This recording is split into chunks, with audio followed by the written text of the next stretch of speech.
He had the world at his feet, millions in the bank, his name on shining skyscrapers. But that day, lying on a cracked city sidewalk, clutching his chest, none of it mattered. People passed.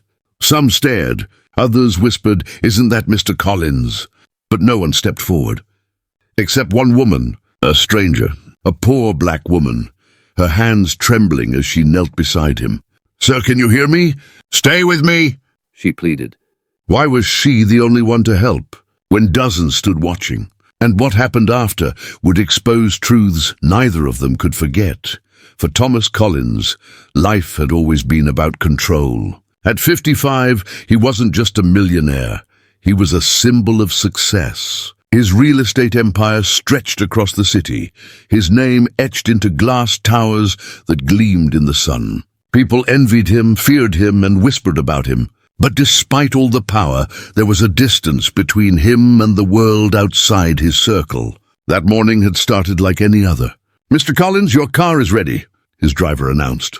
Thomas simply waved, slipping into the back seat with his usual air of detachment. He was a man used to being served, not questioned.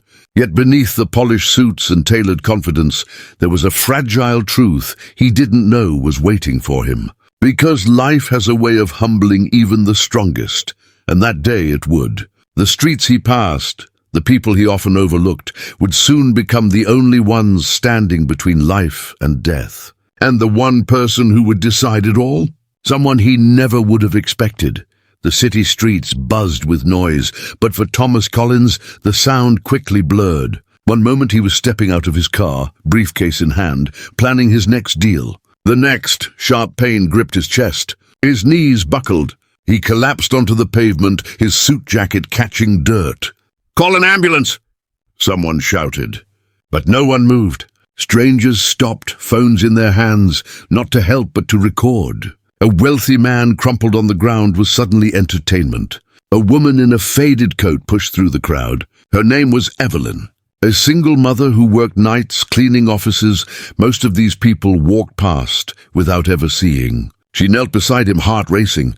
"Sir, can you hear me?" she asked, tapping his shoulder. Thomas's lips trembled, but no sound came. The crowd whispered, "Why is she touching him?" "Back away, lady. You'll make it worse." Someone muttered under their breath, "She's probably trying to steal his watch." Evelyn froze. The sting of those words hit her harder than the cold air. But she looked down at the man gasping for air, and she couldn't walk away. "I need a phone, now!" she demanded. Silence, then a voice. "Don't give it to her. She'll run off." Her chest tightened. She wanted to scream. Was this what they saw? A thief? A danger? Not a human being trying to save another life? Evelyn reached into her own pocket, pulling out an old, cracked phone. She dialed 911, her fingers shaking. "Yes, I need an ambulance, now." "A man's having a heart attack." Thomas's eyes flickered open for a moment. He tried to speak, but the words broke apart. Still, Evelyn heard it. "Help!" "Me," she pressed his hand. "I've got you. Stay with me." But the crowd wasn't done. A security guard from a nearby building stormed over. "What's going on here?" His eyes went straight to Evelyn. She's pretending to help him," a bystander accused. "Probably after his wallet." The guard didn't even look at Thomas writhing on the ground. He grabbed Evelyn's arm. "Step back, ma'am. We'll handle this." She pulled free. "You don't understand. He doesn't have time." Thomas's breathing grew ragged. Seconds felt like hours. Evelyn placed both hands on his chest, starting compressions. Her training was rusty, but she remembered enough. "Somebody help me count," she pleaded. But the silence was louder than the city itself. Dozens of eyes, watching, judging, filming. Not one stepped forward. And then, sirens in the distance. Relief washed over her, but only for a moment. Because Evelyn realized something chilling. If she hadn't fought to stay, if she'd believed their lies, Thomas Collins would already be gone. What the paramedics did next, and what Thomas discovered when he opened his eyes, would shake everything he thought he knew about the world around him. The ambulance screeched to a halt, doors flinging open as paramedics rushed out with their gear. Evelyn stepped back, relief flooding her chest. Finally, help had arrived. But instead of going to Thomas, the first paramedic stopped short, eyes narrowing. Who's she? Was she touching him? She was all over him, someone from the crowd called out. Probably robbed him. Evelyn's face burned. No, I was helping him. He couldn't breathe. Her voice cracked, but the accusations grew louder, each one heavier than the last. Check her pockets. She probably did this to him. Get her away before she finishes him off. The guard shoved her back. Step aside, lady. Thomas, barely conscious, weakly raised a hand. His lips moved, whispering something no one caught. But Evelyn did. He was trying to speak for her, to defend her, yet his voice was too faint to matter. The paramedics hovered, hesitating precious seconds. Evelyn's heart pounded. Every second wasted could mean his death.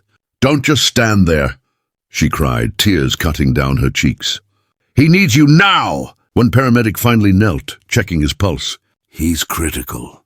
We're losing time. As they scrambled into action, Evelyn staggered back, breathless. She had saved him long enough for them to arrive, but the world had nearly stopped her. Not because she lacked courage, but because of the color of her skin. And as Thomas was lifted onto the stretcher, his eyes locked on hers, filled with something she had never seen in a man like him. Shame. Because in that moment he realized the truth. He almost died, not from the heart attack alone, but from a society that refused to believe a black woman could be a savior. Thomas Collins survived that night. Hours later, in a sterile hospital room, he opened his eyes to the steady beep of machines. The doctors called it a miracle he'd been found in time. But Thomas knew the truth. It wasn't luck. It was Evelyn. He asked to see her. When she walked in, head bowed and shoulders tense, she expected suspicion, maybe even blame. Instead, Thomas whispered, voice rough, "You saved me." But even in gratitude, he couldn't erase what he had witnessed. A crowd frozen by prejudice, paramedics hesitating, accusations louder than compassion. For the first time in his life, Thomas saw how deadly silence and bias could be. His wealth, his status, his power, none of it mattered when the world chose to doubt the hands that held him up. Evelyn went back to her modest life, but Thomas carried her face and the shame of that day like a weight.